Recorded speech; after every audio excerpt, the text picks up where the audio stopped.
কোরআনুল কারীমের মধ্যে আছে, মক্কার কাফেরদের এক সর্দার উকবা ইবনে আবি মুঈত, এই নাফরমান একদিন নবীজির সামনে তার মক্কার কুরাইশদের উপস্থিতিতে নবীজি তার ঘরে গেছিলেন, মেহমানদারি দাওয়াত দিছে, তো সবাই হাত ধুইছে খাইতে, নবীজি হাত ধোয় না। উকবা বলতেছে, মুহাম্মদ হাত ধুচ্ছ না কেন? নবী বলে, চাচা আমি হাত ধুইব না, খাবার নেব না যদি আপনি কালেমা না পড়েন।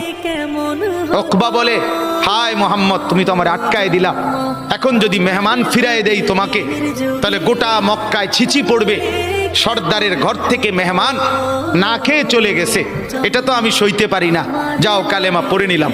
কালেমা পড়ছে, পরে নবীজি খানা খাইছে, নবীজি চলে গেছে, সব কাফের সর্দার এগুলো উমাইয়া ইবনে খালফ, আস ইবনে ওয়া, আবু জাহেল, আবু লাহাব, এই নাফরমানরা এবার উকবা ইবনে আবি মুঈতকে একবারে টাইটসে দৌড়ছে জাতা দিয়া, এই দোস্ত বন্ধু কামড়া করলা কি?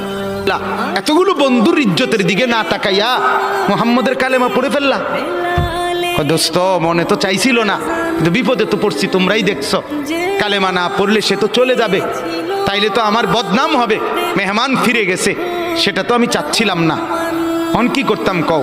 কত যদি বন্ধুত্ব টিকাইতে হয় আমাদের সাথে, তাইলে এখন গিয়া মুহাম্মদের সামনে নিয়ে গিয়া থুতু মারবা আর মুহাম্মদের কালেমা মুহাম্মদকে ফিরাই দিবা।